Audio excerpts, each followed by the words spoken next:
Hello दोस्तों, स्वागत है आप सभी का आपके अपने YouTube channel white page exam पर। तो दोस्तों मैं हूं साजिद और आज फिर मैं हाजिर हूं आपके सामने एक और नई क्लास के साथ। दोस्तों आज की क्लास का टाइटल और थंबनेल आप सभी देख चुके होंगे। दोस्तों आज हम बात करते हैं क्लास 10th। दोस्तों क्लास 10th सामाजिक विज्ञान यानी SST। दोस्तों इसमें आज हमारा चैप्टर नंबर 7 होगा लोकतंत्र के परिणाम। क्या दोस्तों, आज हम लोकतंत्र के परिणाम चैप्टर देखेंगे। और दोस्तों आज हम इस लोकतंत्र के परिणाम चैप्टर से बनने वाले सभी पिछले 10 सालों में जो क्वेश्चन आए हैं दोस्तों, आज मैं ये सभी क्वेश्चन आज आपके सामने लेकर आया हूँ।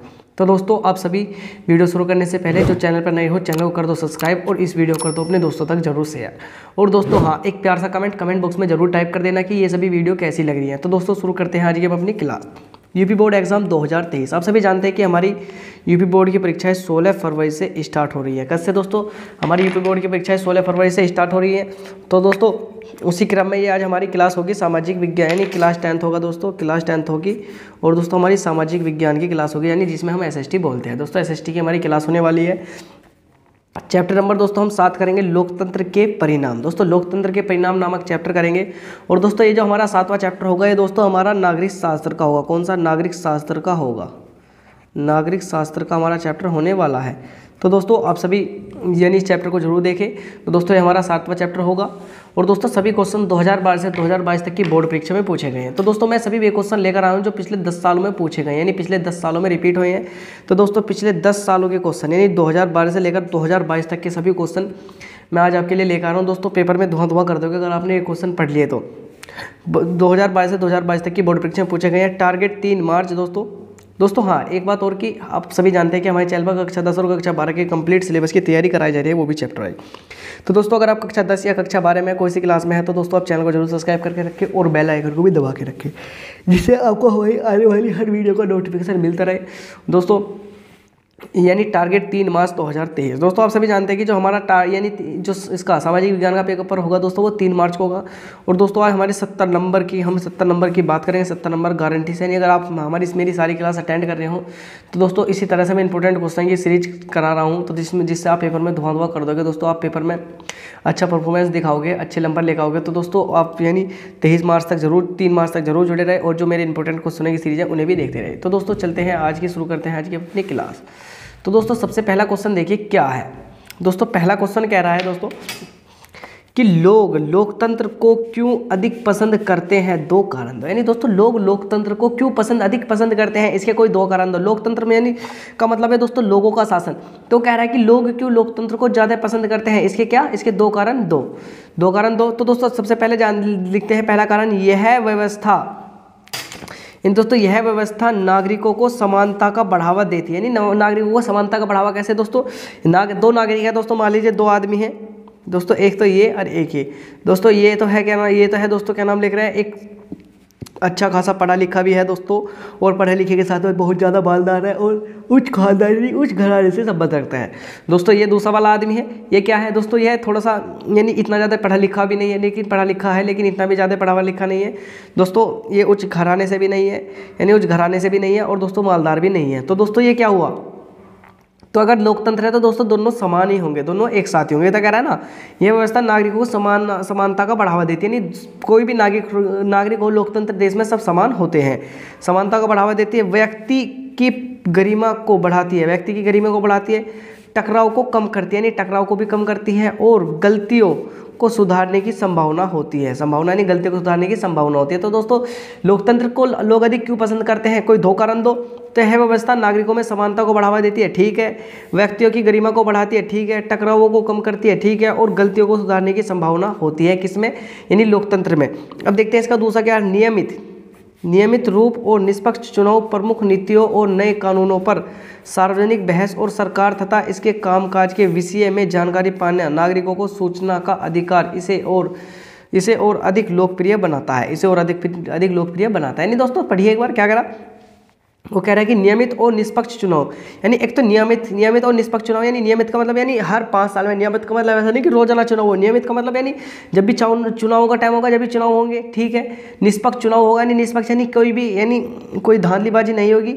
और प्रमुख नीतियों और नए कानूनों पर सार्वजनिक बहस, यानी जो नीति होंगी उन पर सार्वजनिक बहस होगी। और सरकार तथा उसके कामकाज के विषय में जानकारी पाने को नागरिकों को सूचना का अधिकार और इसे अधिक लोकप्रिय बनाता है। यानी जानकारी पाना, नागरिकों को सूचना का अधिकार इसे और लोकप्रिय बनाता है? किसे? लोकतंत्र को और अधिक लोकप्रिय बनाता है। अब दोस्तों देखते हैं क्वेश्चन नंबर 2। क्वेश्चन नंबर 2 क्या कह रहा है दोस्तों? वो क्वेश्चन नंबर 2 कह रहा है कि उत्तरदायी शासन उत्तरदायी शासन क्या, ये क्यों होगा, क्यों, इसकी दो विशेषताएं।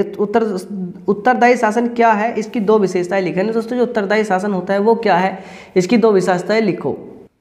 तो दोस्तों ध्यान रखना, उत्तरदायी शासन क्या है, इसकी दो विशेषताएं लिखो। 2014 और दोस्तों 2016 में आया, 2014 और 2016 में आया दोस्तों।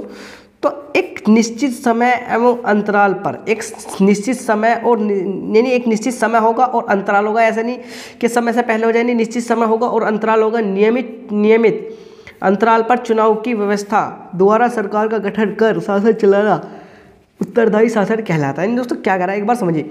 एक निश्चित समय एवं अंतराल, यानी समय भी हो और अंतराल हो, पर निर्वाचन की व्यवस्था द्वारा, यानी निर्वाचन यानी जो चुनाव होता है उसकी व्यवस्था द्वारा सरकार का गठन कर, यानी सरकार का गठन कर शासन चलाना उत्तरदायी शासन कहलाता है। क्या? उत्तरदायी शासन कहलाता है। अब विशेषताएं देखते हैं। इस प्रकार की उत्तरदायी सरकार का गठन जनता एवं स्वयं करती है और उत्तरदायी शासन में एक और वैध सरकार होती है।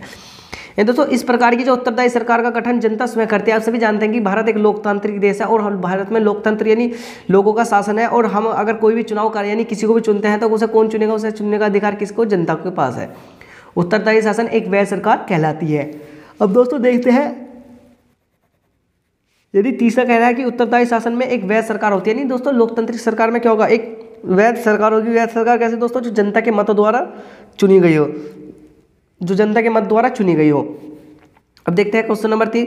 लोकतंत्र किस प्रकार उत्तरदायी, जिम्मेदार तथा वैध सरकार का गठन करता है 2019, 20 और 22?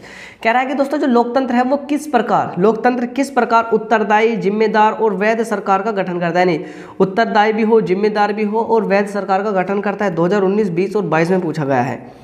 2019 और 20 और 22 में पूछा गया। तो दोस्तों लोकतंत्र में सरकार जनता के प्रति उत्तरदायी तथा जवाबदेही होती है।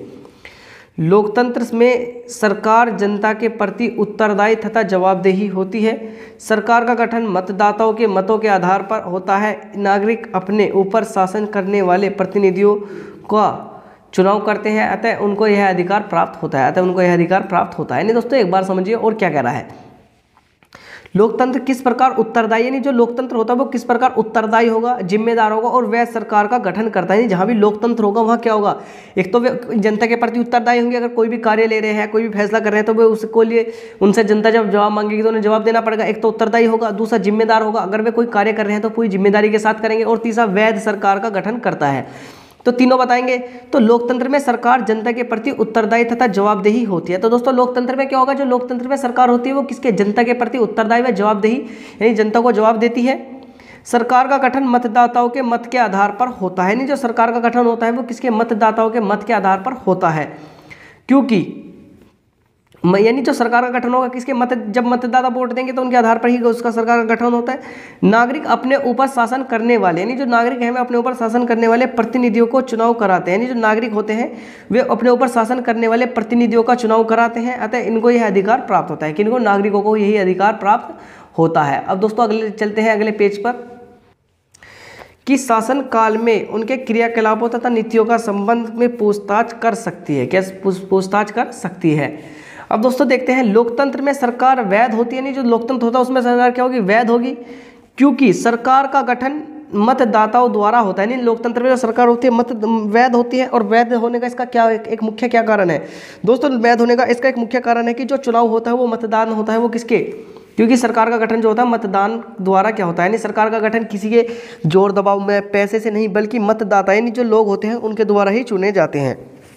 दोस्तों जनता जिस भी राजनीतिक दल को, यदि राजनीतिक दल को उसे अपना मतदान प्रदान करती है तो लोकतंत्र में सरकार नागरिकों को निष्ठा तथा विश्वास को जीत लेती है। यानी दोस्तों कह रहा है कि मतदान होता है, जनता जिस भी इस राजनीतिक दल की नीतियों तथा कार्यक्रमों से संतुष्ट है। यानी जो भी जनता है दोस्तों कोई भी सरकार हो, सपा की हो, बीजेपी की हो, कांग्रेस की हो, अगर हम जिसके काम से ज़्यादा संतुष्ट होंगे उसे ही वोट देंगे। तो वो कह रहा है कि जनता जिस भी राजनीतिक दल की नीतियों और कार्यक्रमों से संतुष्ट होती है उसे अपना मत प्रदान करती है, उसे क्या करेगी, अपना मत प्रदान करेगी। अतः लोकतंत्र में सरकार नागरिकों की निष्ठा तथा विश्वास की जीत होती है, यानी लोकतंत्र में मतदान प्रदान करती है, अतः लोकतंत्र में सरकार नागरिकों की निष्ठा तथा विश्वास की जीत लेती है।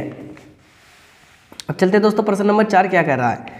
प्रश्न नंबर 4 देखिए, कह रहा है कि लोकतंत्र का क्या अर्थ है, यानी जो लोकतंत्र है उसका क्या अर्थ है, इसकी 2 विशेषताएं लिखो। लोकतंत्र क्या है, इसकी 2 विशेषताएं लिखो। दोस्तों 2022 में क्वेश्चन आया कि लोकतंत्र क्या है, इसकी 2 विशेषताएं लिखो। तो दोस्तों लोकतंत्र देखेंगे अब्राहम लिंकन के अनुसार, जो अब्राहम लिंकन थे अमेरिका के राष्ट्रपति, उनके अनुसार देखेंगे कि लोकतंत्र क्या होता है।